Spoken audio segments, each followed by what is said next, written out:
बिस्मिल्लाहिर्रहमानिर्रहीम। अस्सलाम वालेकुम माय डियर स्टूडेंट्स। सबसे पहले आप लोगों को वेलकम है द एक्सीलेंस एकेडमी प्लेटफॉर्म पर।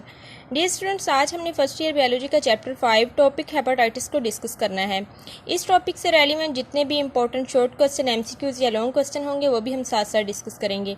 लेकिन उससे पहले आप लोगों से रिक्वेस्ट है कि अगर आपने अभी तक चैनल को सब्सक्राइब नहीं किया तो काइंडली आप चैनल को लाइक, शेयर एंड सब्सक्राइब कर दें। Thank you so much. Dear students, जब हम हेपेटाइटिस की डेफिनेशन की बात करते हैं तो हेपेटाइटिस बेसिकली हमारे पास is an inflammation of liver. ये लिवर की सोजिश है, सूजन है।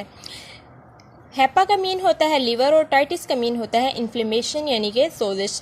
जिगर की सोजिश को हम हेपेटाइटिस का नाम देते हैं।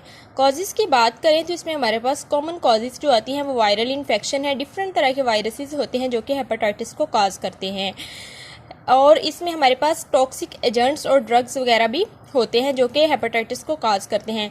जब हम डिफरेंट तरह की मेडिसिन एक लंबे अरसे तक यूज़ करते हैं तो इससे हमें खदशा होता है कि लिवर की सोजिश हो जाए और हमें हेपेटाइटिस काज हो जाए। सिम्टम्स ऑफ हेपेटाइटिस की जब हम बात करते हैं जिसमें हमारे पास जूंडिस आता है, एब्डोमिनल पेन आता है यानी कि यरकान और पेट का दर्द, लिवर इनलार्जमेंट, लिवर जो है ये साइज में बढ़ जाता है, फटीग, थकावट होती है, फीवर, बुखार वगैरह होता है।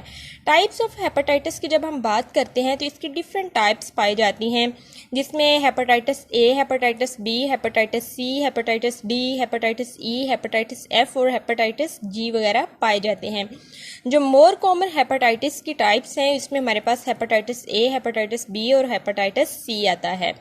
डियर स्टूडेंट्स, यहाँ पे जो बातें आपने याद रखी हैं एमसीक्यूज के लिए, उसमें हेपा का मीन होता है लिवर और टाइटिस इन्फ्लेमेशन, ये आपने याद रखना है। कॉजेज को आपने याद रखना है, और सिम्टम्स में हमारे पास क्या क्या सिम्टम्स हैं ये आपने तमाम बातें एमसीक्यूज के लिए याद रखनी है।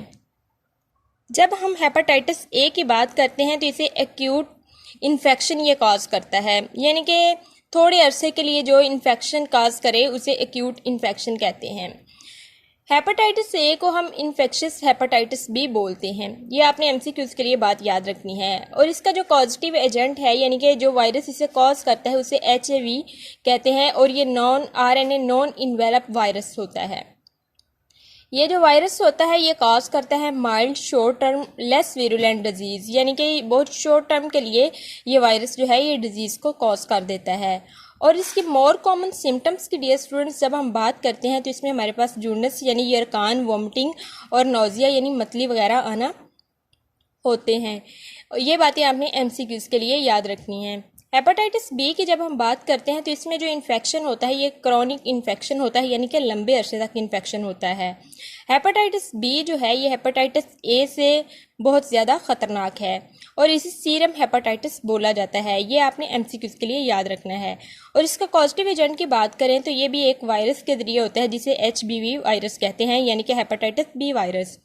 और ये जो वायरस होता है ये डीएनए वायरस होता है, और इसकी अगर बात की जाए तो ये हेपेटाइटिस बी जो है ये बहुत कॉमन है एशिया, चाइना, फिलीपाइंस और मिडल ईस्ट के अंदर। सिम्टम्स जो इसकी हैं वो बहुत हमारे पास कॉमन सी हैं, जिसमें फटीग आता है यानी कि थकावट रहती है, लॉस ऑफ एपिटाइट यानी कि भूख का कम लगना, जूंडिस यरकान भी हो जाता है, लिवर डैमेज यानी कि लिवर जो है इसमें डैमेज हो जाता है।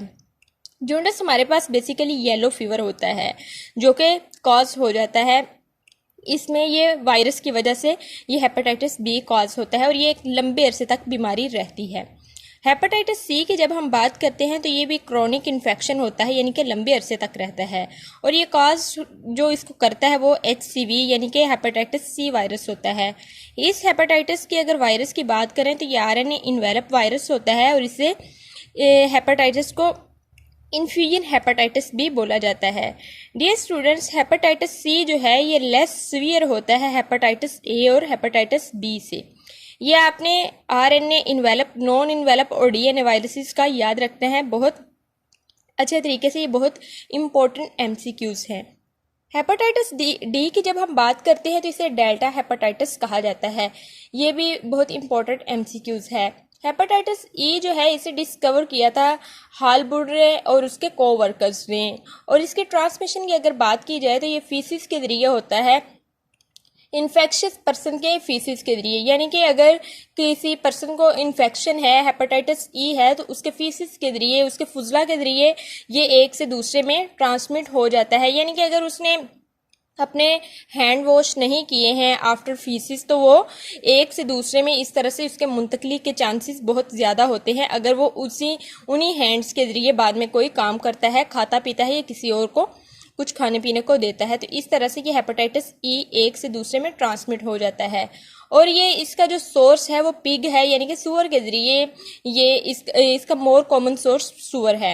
हेपेटाइटिस एफ और जी जो हैं ये हमारे पास अभी इसकी स्टडी बहुत ज़्यादा नहीं हो सकी और इसी वजह से इसके जो वायरसेस हैं वो अनआइडेंटिफाइड हैं, बट इनके नेम आ चुके हैं हेपेटाइटिस एफ और जी। ट्रांसमिशन ऑफ हेपेटाइटिस की बात करें तो हमारे पास जो बहुत ज़्यादा स्टडी की गई है वायरसेस की और हेपेटाइटिस की, वो हेपेटाइटिस ए है, हेपेटाइटिस बी है और हेपेटाइटिस सी है। इसकी ट्रांसमिशन में हमारे पास बहुत कॉमन सी बातें आती है, यानी कि ये हमारे पास ट्रांसमिट होते हैं by contact with faeces from infected person. वही बात के फीसिस विद इन्फेक्टेड पर्सन का अगर फीसिस है तो ये उसके जरिए एक से दूसरे में ट्रांसमिट हो जाते हैं।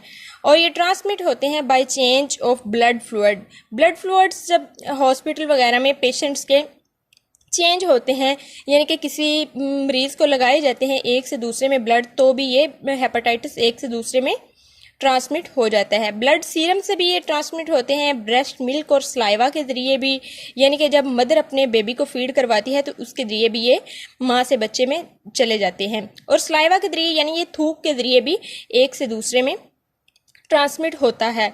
From mother to child during birth के टाइम पे भी ये मदर से चाइल्ड में ट्रांसमिट होते हैं। बाय सेक्सुअल कॉन्टैक्ट्स जब होते हैं मेल फीमेल का, तब भी एक दूसरे में ट्रांसमिट हो जाते हैं। From mother to child during pregnancy के दौरान भी ये माँ से बच्चे के अंदर मुंतकिल होते हैं। हेपेटाइटिस ए, बी और सी की बात है ये।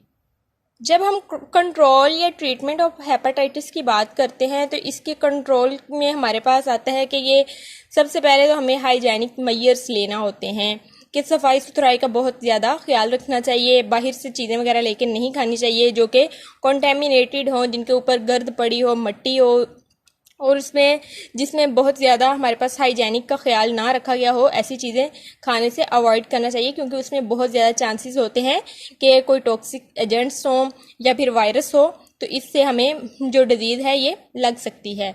और इसमें रूटीन वैक्सीनेशन बहुत ज़रूरी होती है, यानी कि जिन हेपेटाइटिस की वैक्सीनेशन आ चुकी है उनकी रूटीन वैक्सीनेशन के ज़रिए भी हम इसका ट्रीटमेंट कर सकते हैं। या फिर इससे पहले हमें जो वैक्सीनेशन लगाई जाती है ये बचपन में ही लगा दी जाती है, तो वो वैक्सीनेशन भी हेपेटाइटिस के लिए बहुत ज़रूरी है।